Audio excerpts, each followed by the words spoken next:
The Amazing Spider-Man. Yep, we're at these ones. I'm not really excited to talk about these movies. I kind of was, and let me explain why.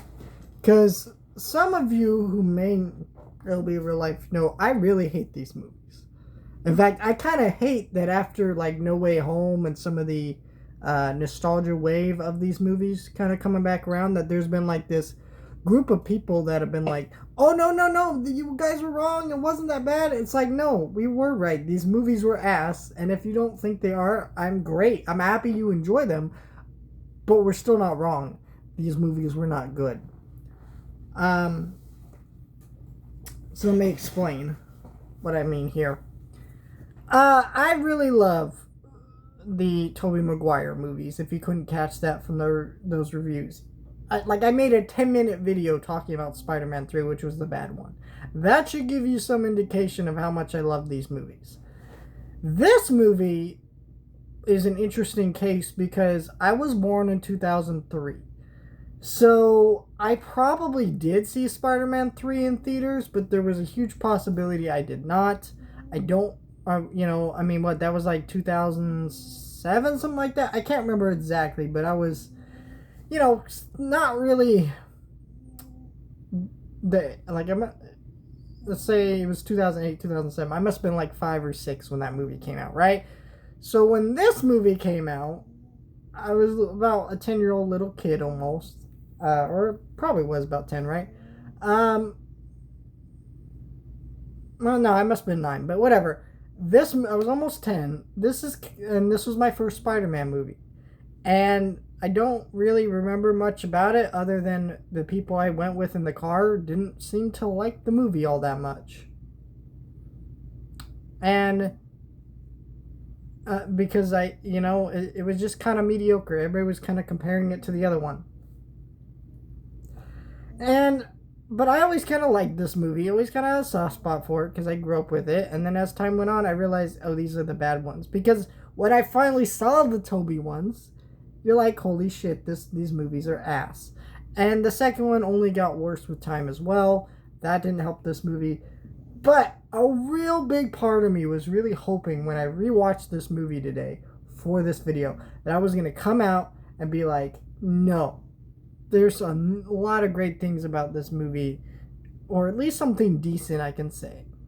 And there just isn't. This movie is so wrong on every level. Let me explain. This is not an awful movie. It is a very watchable movie. Like, I just turned it on, I watched it, I wasn't angry watching it. I was just very bored and just not invested. And the reason why is because this is a focus-tested studio movie where you can tell, like, every decision that they made with this reboot of Spider-Man was all focus-tested. It wasn't like, anything came originally to the team to the director of this movie. Like, no, Sony had their grips in. They chose everything about this movie, right? Because Andrew Garfield, he's a popular actor. Andrew Garfield's actually not a horrible choice as Spider-Man. Like, when he's actually in the suit, he's actually fine. But outside of that, he's not.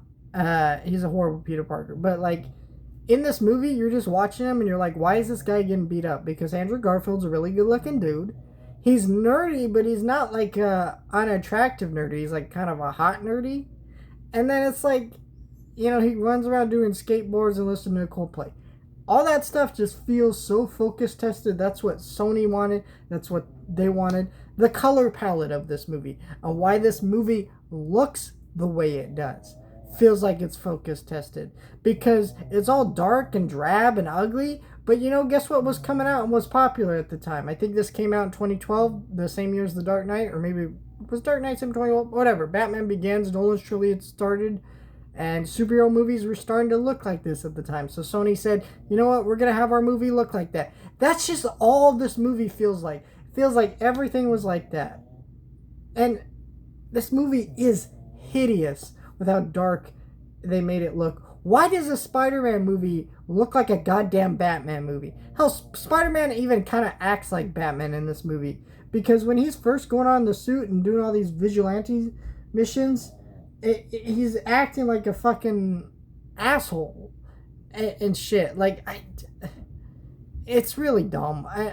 The lizard is awful in this movie. First of all, his design is terrible. Like, I don't think there's really a great way to make the lizard look cool unless you did him more practical and made him actually look more like a legit lizard, right? And less humanistic, but it just doesn't work in this movie. I don't, and I don't know. If there's one saving grace in this movie, it's Emma Stone and Peter's chemistry.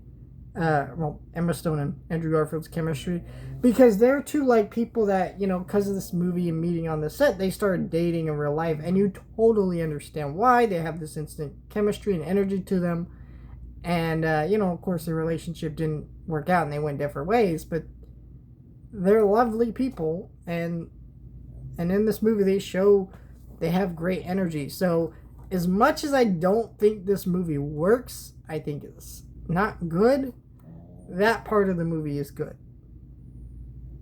I'm gonna be honest, it has probably been, well, I did review the Spider-Man movies before the Spider-Verse thing, but I literally remembered nothing about watching this movie back when I did that. And I also will say it's probably been at least a decade, not counting that rewatch, since I've last seen this movie. That is how boring and nothing this movie is. This is kind of the worst of a movie you can be. I'm not angry. I'm not mad. Like, I listed a bunch of problems, but none of them make me angry or just... They're more just, wow, what a waste of a movie that was trying to be anything but a Spider-Man movie. A Spider-Man movie is supposed to be fun and goofy, and honestly, this movie seems more goofy than the Tobey Maguire ones because it's trying to be something this character is not.